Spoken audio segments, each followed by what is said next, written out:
Good evening and welcome to the June 3rd meeting of Troy City Council. I'm Marty Baker, President of Council. Please silence your electronic devices for the duration of the meeting. We'll begin with the invocation by Mr. John Schweizer, followed by the Pledge of Allegiance. Please stand. Let us pray. Heavenly Father, we assemble here tonight by your grace and under the flag of freedom. Give us the wisdom to realize the gifts you have given us and the strength needed to protect them. Bless all those who serve overseas, who are away from their loved ones, keeping the flame of freedom alive for us all. We ask that you protect those that make our streets safe and who respond when needed. Lastly, school is out, with our children enjoying their summer vacation. Please guide all drivers to be cautious as they drive on our streets and protect our children so they may return safe to school next fall. And to all this we pray, Amen. I pledge allegiance to the flag of the United States of America and to the republic for which it stands, one nation, under God, indivisible, with liberty and justice for all. Mrs. Knight, please call the roll. Mr. Terwilliger? Here. Mrs. Oda? Here. Mr. Schweizer? Here. Mr. Lutz? Here. Mr. Twist? Here. Mr. Sievert? Present. Mr. Kendall? Here.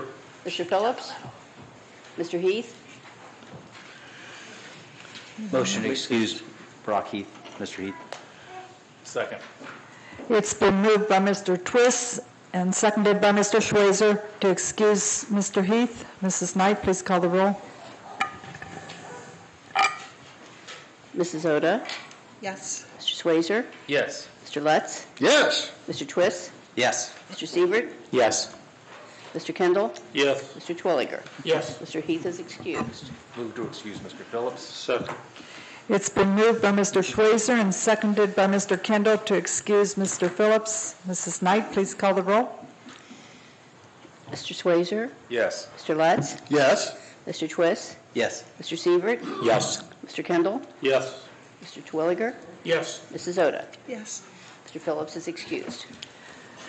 Tonight we have introductions of 3 new firefighters. Chief Simmons, will you be doing the honors, please? Thank you, Madam President.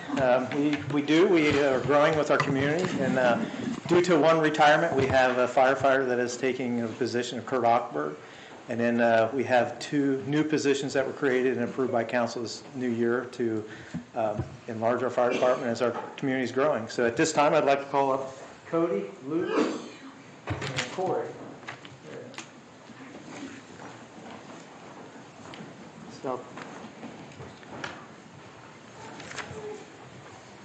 So Luke Lindemann here is a graduate of Miami University with a bachelor's degree in computer science. He also received his firefighter training from Sinclair Community College and his paramedic training from Clark State Community College.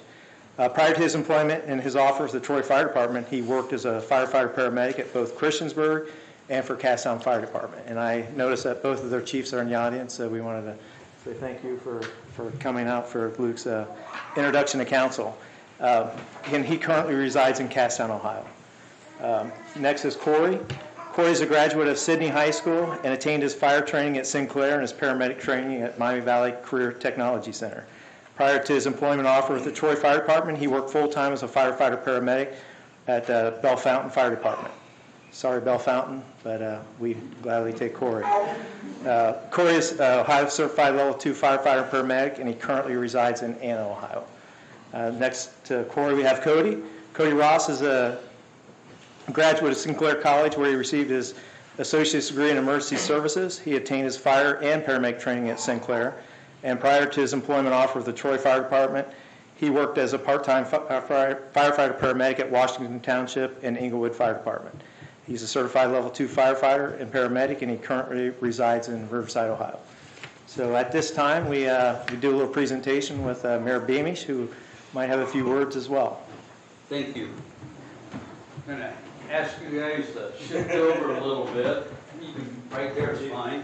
Turn around and face your And family. face your family and your fellow firefighter paramedics that are back there. Why I say that is because we all know safety is primary in Troy. The Troy Fire Department is excellent fire department. They're both trained as firefighters, but they're also trained as paramedics. We just heard that with our 3 new individuals joining the Troy Fire Department.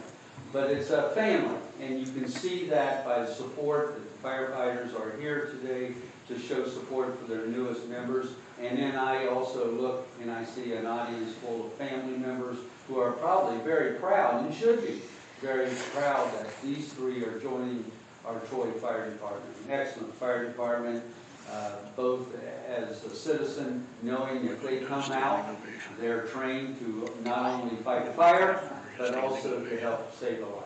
And I think that's wonderful. So at this time, I'd like to present Luke, yours, and Corey, right here, and Conan. I got the Corey Conan to see what. Thank you so much for joining us. It's good to see you. Thank you. And I thank everybody.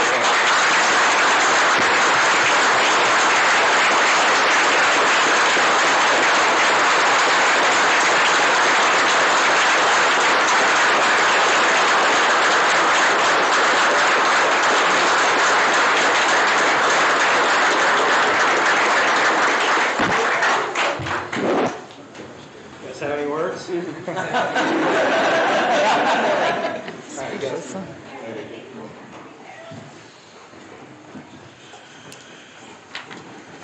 We have one more presentation, and then families will be dismissed with big pictures outside. Mayor Beamish, I believe you have another presentation to make on behalf Stay of down there. Rumpke. This is a great night, and I'll have some other comments later on, but this is, every quarter we do a recycling, look who's recycling in our community. And this is a very special occasion for a very special reason. And today we have with us the Briggs family, but what's really special is the person who is responsible for helping our environment through recycling, and she's only 7 years old. Would Libby, you bring your parents down, please. Here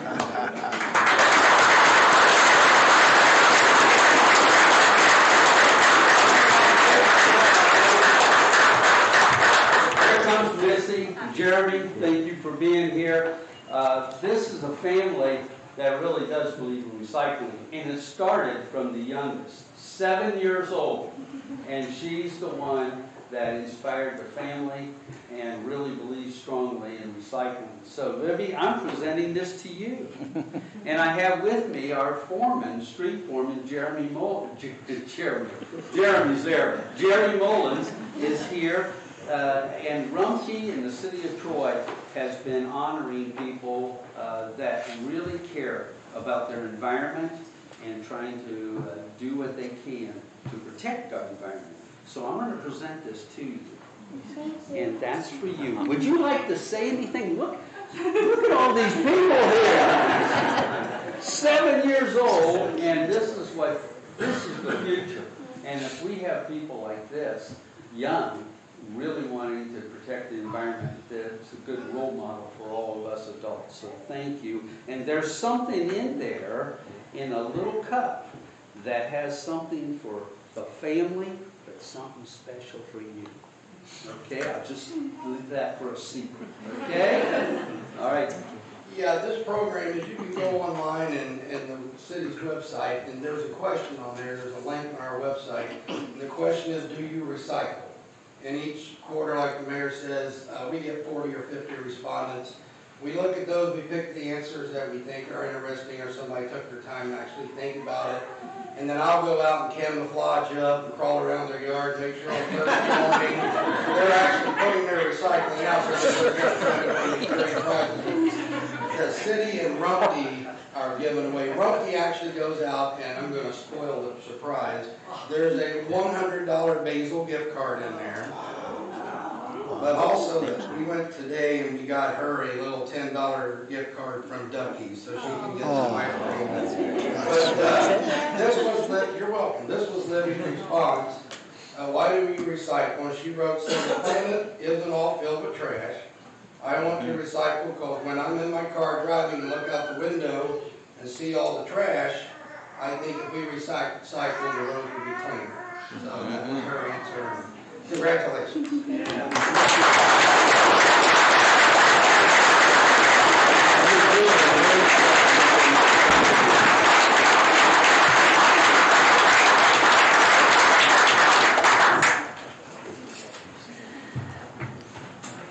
And now, before we continue with our meeting, any of you who would like to exit may do so. I would ask that if you're going to be taking pictures and talking among yourselves, if you please go down to the lower level.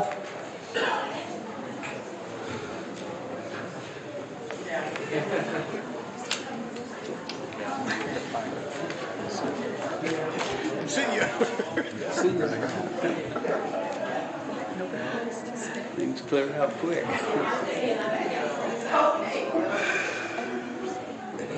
Lots of interest in restoring the local public fund to its prior use. Oh, it's good. That's great. Good grief. You can tell he's a Lindemann. I know. Should have known that when the whole thing was called. I can remember he was Yeah, that's true. That's true. That's true.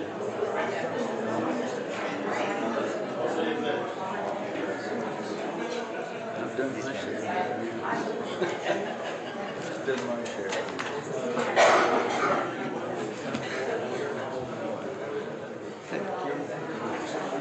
She's really cute. Give her a microphone, she'll probably get this call. It's okay. He's all good. It's just my thing. Okay, Mrs. Knight, would you please read a summary of the minutes of the May 20th meeting of Troy City Council? Minutes of Council, May 20, 2019. There was a public input time on ordinance number 012, 2019. Committee reports. Personnel Committee recommended that legislation be prepared amending certain salary ordinances. Recreation and Parks Committee recommended that legislation be prepared amending ordinances related to permitting a process to permit camping in Treasure Island Park only. Ordinance number 012, 2019, a rezoning of in-lot 10858 was given fourth reading. Ordinance number 017, 2019, amending sections of the codified ordinances relating to salaries was given first reading and was adopted. Ordinance number 018, 2019, amending salary ordinances was given first reading and adopted. Ordinance number 019, 2018, amending salary ordinances was given first reading and adopted. Following various comments, council adjourned at 7:54 p.m. Are there any additions or corrections to the minutes? Move to accept the minutes as read. Second. It's been moved by Mr. Twist and seconded by Mr. Kendall to accept the minutes. Mrs. Knight, please call the roll. Mr. Lutz? Yes. Mr. Twist? Yes. Mr. Sievert? Yes. I have a little note that says pull my microphone down. Mr. Kendall? Yes. Mr. Terwilliger? Yes. Mrs. Oda? Yes. Mr. Swazer? Yes. Minutes are approved. Moving to committee reports, and the first report this evening is from the Community and Economic Development Committee, and Chairman Mr. William Twist. Thank you, Madam President. This committee met on May 28th to review the recommendation from the Troy Planning Commission that in-lot 10858, about 10.284 acres on Peters Road, be rezoned from the county zoning of R-1 AAA and A-1 to the city zoning of R-4 single-family residential district.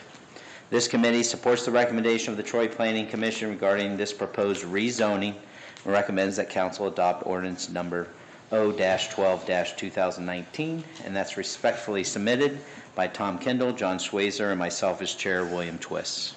Are there any questions from council members? Thank you, Mr. Twist. Yep. The next report is from the Finance Committee, and Chairman Mr. Tom Kendall. Thank you, Madam President. On May 28th, this committee met to consider recommending a resolution supporting the local government fund restoration to pre-recession levels. The city has lost revenue of over $1 million in recent years due to the state decreasing funding and revenue sharing, especially in reductions to the local government fund. It is the recommendation of this committee that legislation be prepared urging the Ohio governor and members of the Ohio General Assembly to restore the local government fund to pre-recession levels. Due to the timing of the Ohio Senate currently considering the state operating budget, we support the legislation being an emergency measure so that Troy's resolution can be included in the submittal to the Ohio General Assembly. And this is respectfully submitted by Mr. Schweizer, Mr. Sievert, and myself as chair. Are there any questions from council members? Thank you, Mr. Kendall. Thank you.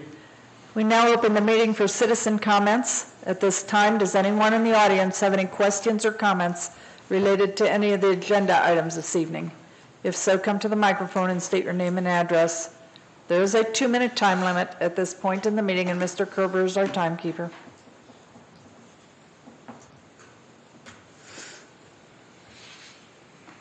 Seeing none, we'll move on to resolutions and ask Mrs. Knight to read Resolution R23, 2019.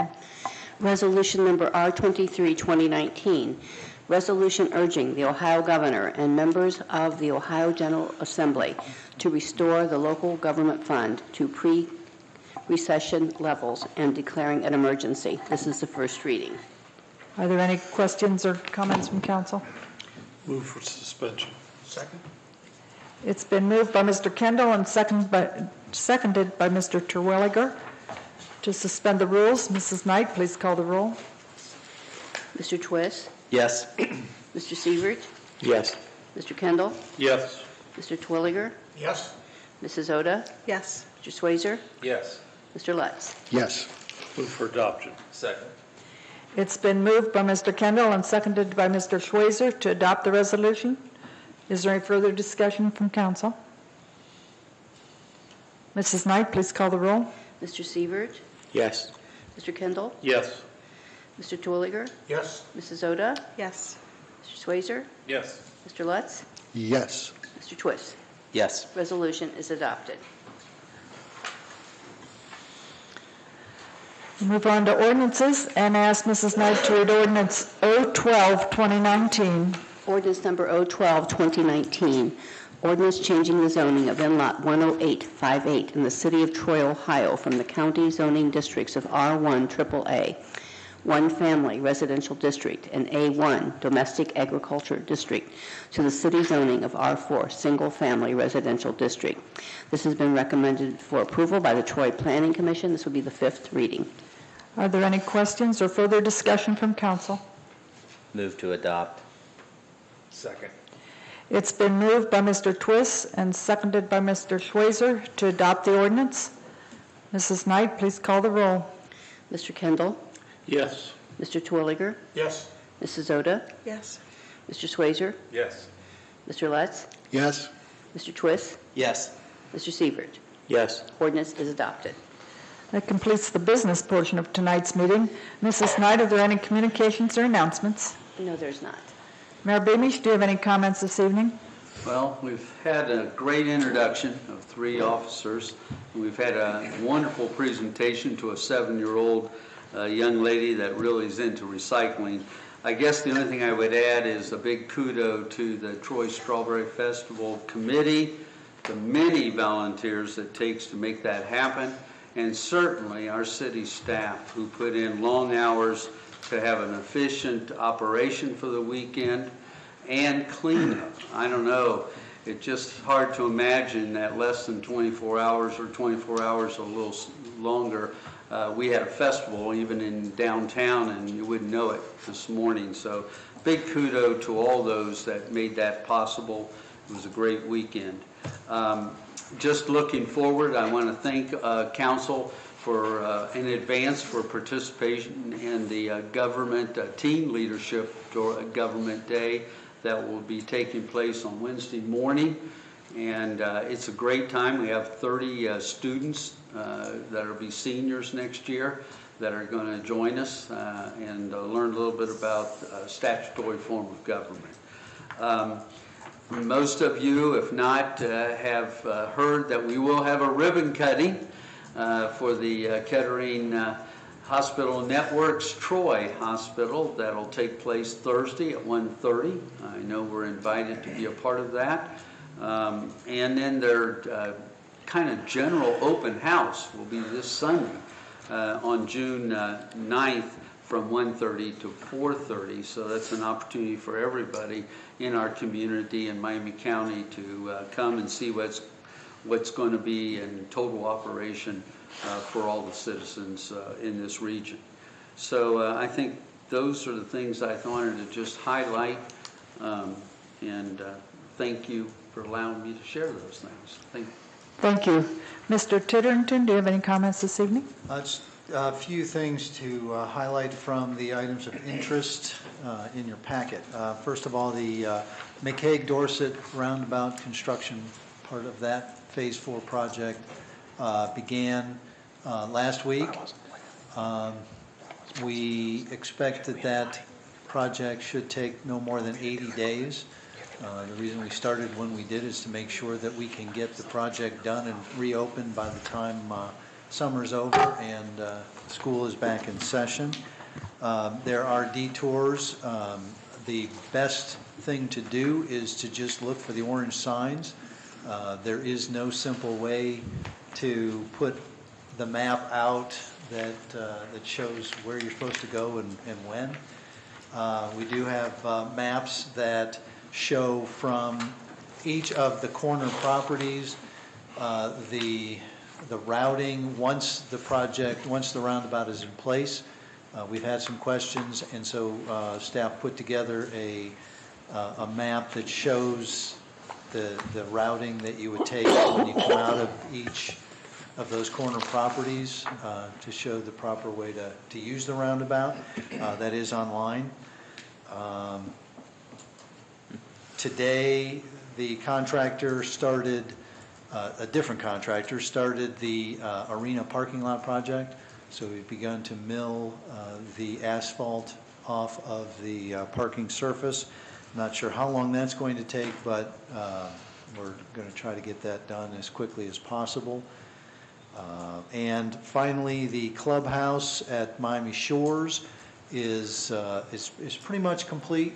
There's some final work that's being done. There's some inspections to get the kitchen open, and then the liquor permits will follow. There will be an open house and ribbon cutting on June 18th. The open house will be from 4 to 7 p.m. with the ribbon cutting at 5 o'clock. I believe that's all I have. Thank you, ma'am. Thank you.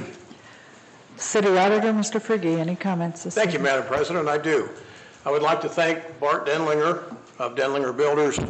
My son and he met, and I believe it's all been a good resolution to my son's concerns about the new property on Peters Road, and I want to thank Bart personally.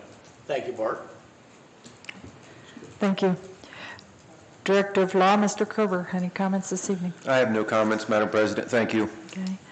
I have I'm passing along a few citizen concerns regarding the new Troy Hospital Kettering Health Network. And I don't necessarily expect answers to everything tonight. If you don't have answers, why, I'm sure you'll get them for me later. The helicopter landing there, and that being a distraction for drivers that's so close to the street. Is there any signage planned? There's been concerns expressed about drivers' inattention to driving when the helicopter is landing there and hitting rear-ending someone else in front of them. Is there any plans at all in place by the police department or anything that when a helicopter is coming into land that there would be police presence there or streets blocked or anything like that regarding that area? We'll follow up on that. Okay. Second concern or question was, is there a written policy on what determines which hospital a patient is transported to? If not, should there be? And who determines which hospital patients go to? Sure. So the fire department follows regional protocols, and those regional protocols require that in an emergency situation, you take the patient to the closest available emergency center. And so it is a written policy. It is something that we follow in an emergency, unless there are extenuating circumstances. If it's a specialty emergency and the attending of the patient is at a different location, but within the county, then we will we will transport. There are other circumstances that come into play as to where the rest of our staff is being deployed, if they're out on other calls. There are just a bunch of different things that we follow, but in general, the protocol is that they go to the closest location to where the pickup was. Okay. And then it's my understanding that there's 12 emergency rooms at the new Troy Hospital and 12 patient rooms, I should say, at the new hospital. And there's, I think, about 30 out of UVMC. Is UVMC, or would that be the secondary location to take patients if there was a situation where one hospital was filled? I mean, in the past, there's been times, not recently since they've expanded, but in the past, there's been times when an emergency room area is filled and they've had to transport to another hospital. Sure. And again, those protocols are laid out. They are trained on those protocols, and that is certainly an option, being that it is most probably the second closest location.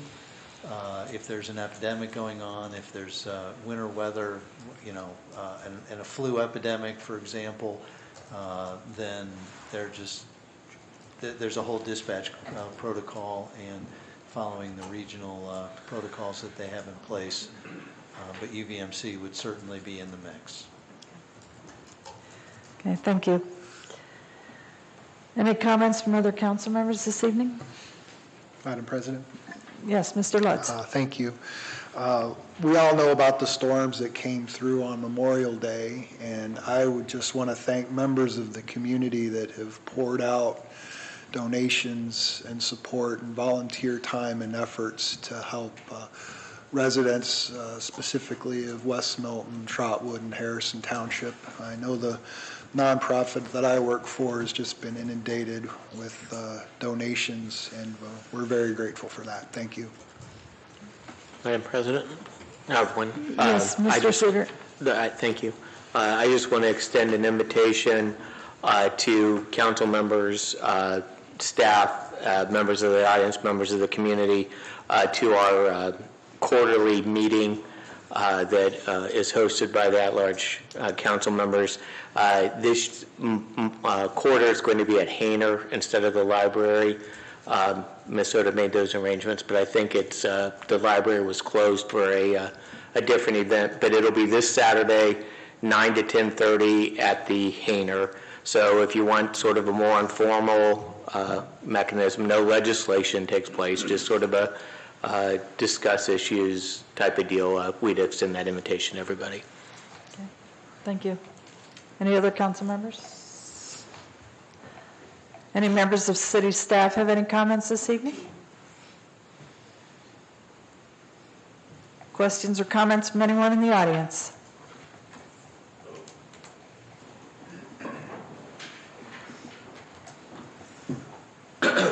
Lester Connor, 1210 South Clay Street, Troy, Iowa. I noticed he brought up the Hobart paving I think we did out at the fire department. I think we did the country club, the golf course out there. I'm just wondering, I mean, it looked like there was quite a few streets that was on the list to be done. Are the citizens the last on the agenda to get any street repair? I'm not sure what your question is. We did open bids on that project. We're in the process of awarding those bids, and we will be working with the contractor to do the several miles worth of streets. When is that going to take place? Like I said, we are working with the contractor to work out the timeline, because we do have some logistical issues that we have to work through, like when we close streets and how we notify residents and property owners. So that'll be done this season. I noticed down there on Clay Street there in front of my place, got two great big white markings in the middle of the street. And I don't know what that's for. I guess they're going to dig it up or something. Hopefully that gets done before you do the paving.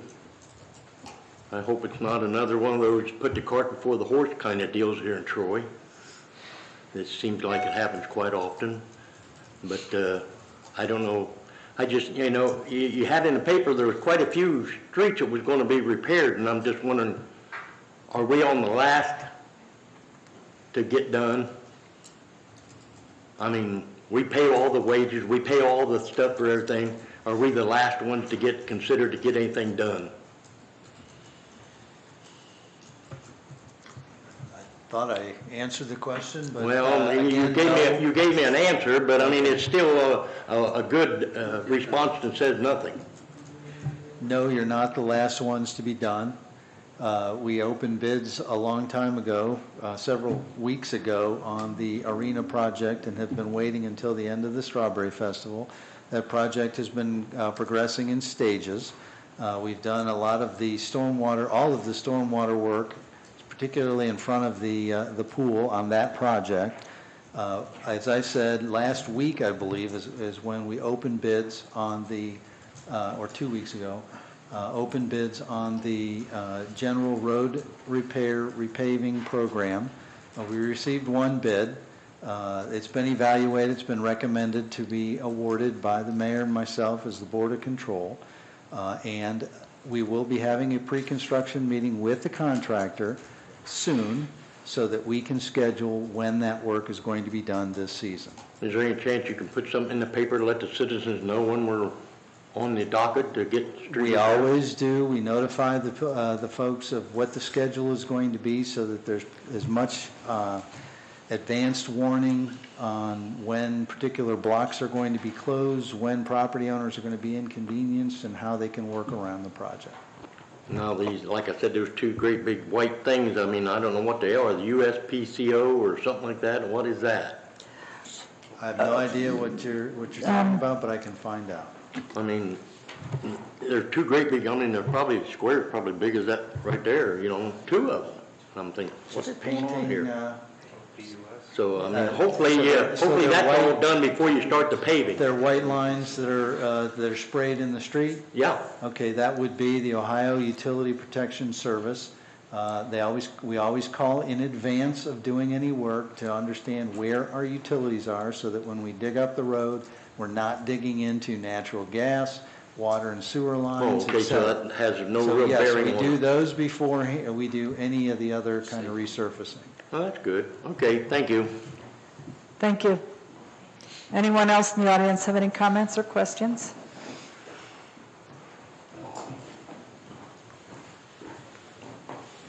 Hi there, my name is Sarah Campy. I live at 1100 Winchester Drive. My ward representative is not here tonight, and I apologize, but I was a chemistry major, and so I kind of shut my ears off during government, so this might be an obvious question.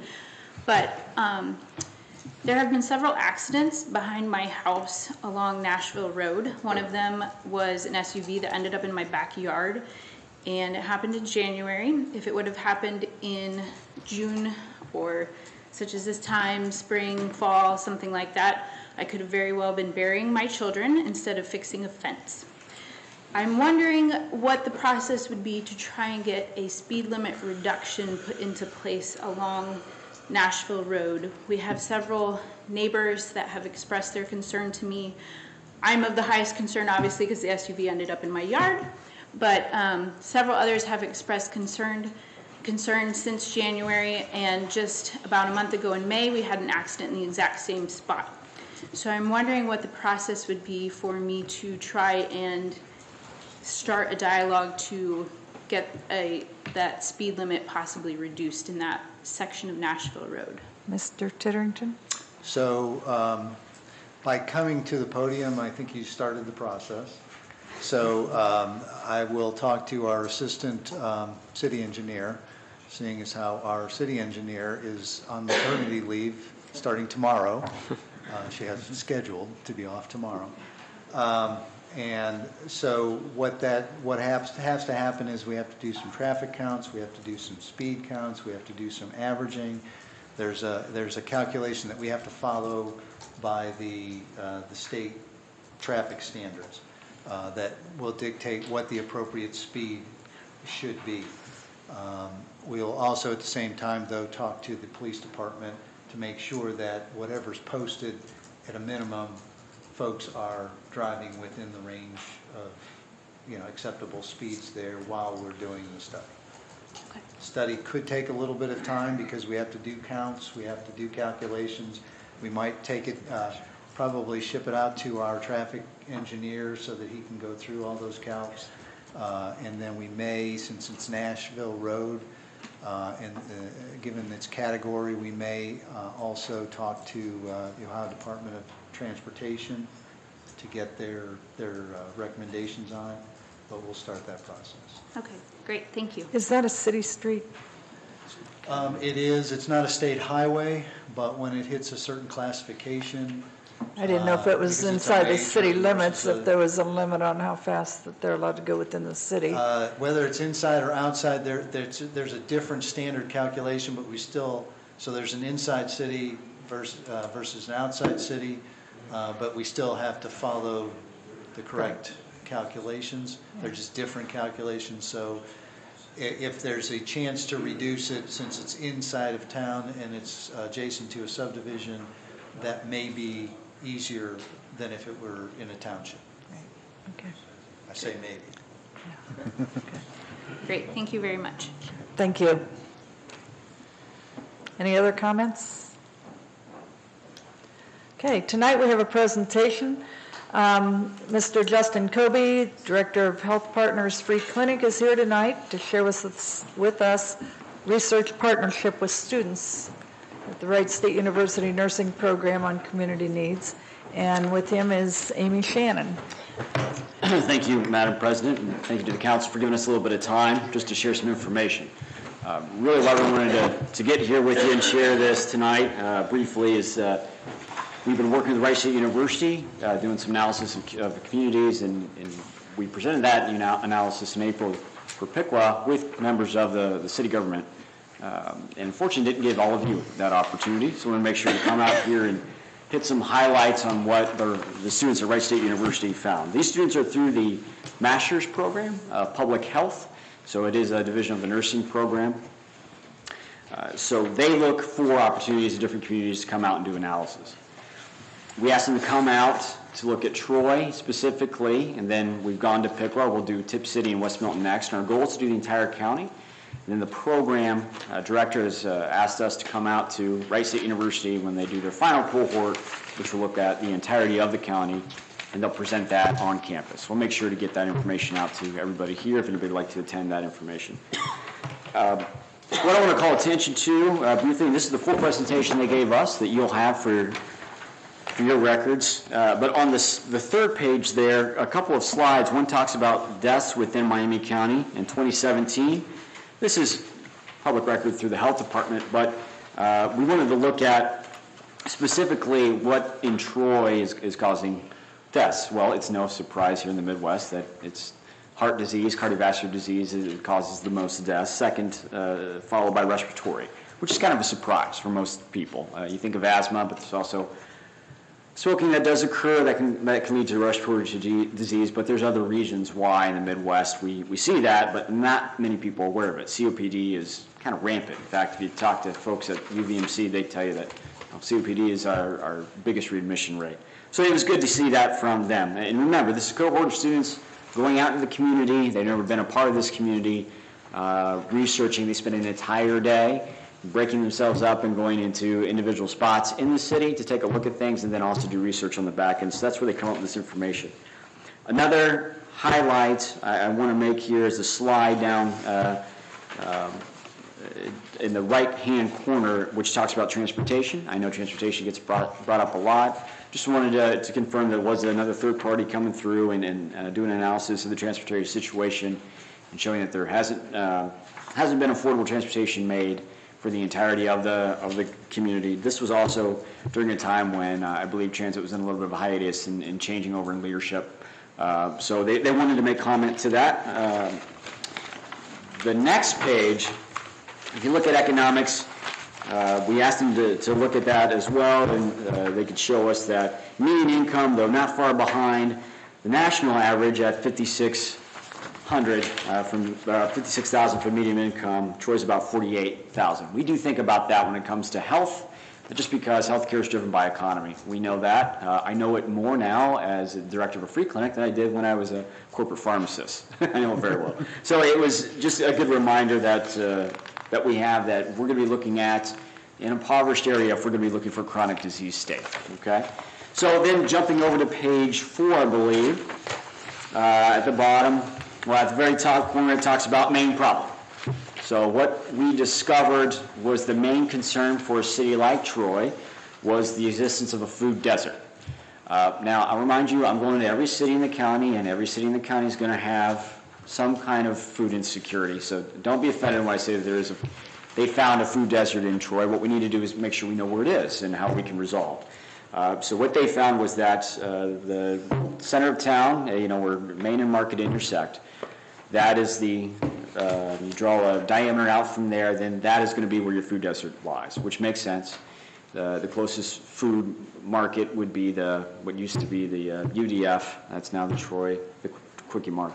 But people getting from center of town to Kroger without stable transportation are going to struggle with finding non-processed foods. That's what it all comes down to. So all of that comes together to say those individuals are more at risk of buying processed foods, therefore more at risk for heart disease through diabetes, hypertension, high cholesterol. Make sense? So the priority they came up with was that there's an imbalanced diet, and that's going on in those areas of food desert. That's at the bottom left-hand slide. And the reasons for this: lack of reliable, cost-effective transportation, gas station stocks, only snacks, and then grocery stores located several miles outside of that radius. Proposed prevention was primary prevention is going to be education, talking about proper nutrition in those areas. Secondary prevention would be screenings, and tertiary would be follow-up with a healthcare provider like Health Partners Free Clinic. So we took that pretty seriously when they said it, and we brainstormed with our friends over the OSU Extension Office, and Alicia Barton in particular, and decided to start diabetes education classes in these areas. We also started health screenings in these areas to go out, find people who are already sick, inform them that Health Partners exist. Hey, come down. What we do is we go out on a Wednesday, either during the day or in the evening, and we do these health screenings so that the next day, on the Thursday evening, there's a walk-in clinic at Health Partners. We can say, hey, you need to get there, and we have some ways of helping you with transportation. So that's been the goal for Troy. Proposed intervention beyond that, of course, on the next page, the top left-hand corner, community garden, which would be great. So we have land at the clinic. We've talked about community garden, and people come up to me and they say, "Oh, wouldn't a community garden be great?" And I say, "Yes." Can we find money for it? Absolutely. Everybody would love to fund it. My question is, who do you want to manage it? Because I think there'd be a lot of schools and a lot of partners in our community that would love to start a community garden and get it going. But the question is, when winter comes and you got to build that thing up again, who's going to be the manager of it. So it'd be a full-time job. So it's something we're going to work on, and with Alicia Barton and the OSU Extension with us, we'd love to make that happen with any land that would be available. But access to fresh fruits and vegetables would really be the answer for a lot of these woes.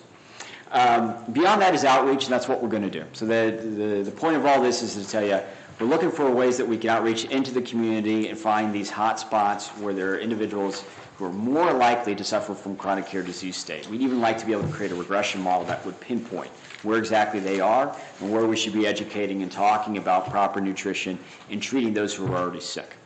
So I just appreciate the time that I've had to talk about that. We also have started through our partnership with OSU Extension Office, so you come over here, we've started a food insecurity group. So we've started a group of people getting together and talking about how we can combat food insecurity. Amy, if you want to talk a little bit about that. Miami County is extremely fortunate because we have a number of entities out there that are providing services to people. We have a number of soup kitchens and a number of food pantries and agencies that help. The problem is they've all been kind of lone islands that are out there. So one of the goals with the Food Insecurity Committee, we are working with the Miami Valley Food Council, we're working with the Continuum of Care, and creating some networking amongst these groups. And then with that, we're also kind of pie in the sky. What can we do to address these issues? What kind of things can we bring into the community that can help deal with the fact that right now in Troy, in the northeast corner, there's no grocery access? What can we do to help folks that are in that area to be able to access? So we're working together. We have a lot of partners that are engaged in this and involved. But we need more than just the nonprofits as well. The nonprofits are out there kind of doing it. We're working together very well, but we can't solve it on our own. So with that, I would like to issue an invitation. Our next meeting is next Tuesday, June 11th, and we meet from 11:30 till 1. We're going to be meeting at the Barbell Adkins Center this time. And it's a group of amazing people getting together, trying to really make some resolutions and make some things happen. And we started meeting, I believe, in November. We've already seen significant things happen. I mean, there's days I'm literally like jumping up and down going, I can't believe we just got this done. So it's a group that I think you would find that things are happening and it's a positive, let's make things keep happening. So would issue that invitation. Thank you. We thank you for your time this evening. Sure. Thank you. Thank you very much. What's that? Thank you all for attending tonight's meeting. Have a safe and peace-filled week. Meeting adjourned.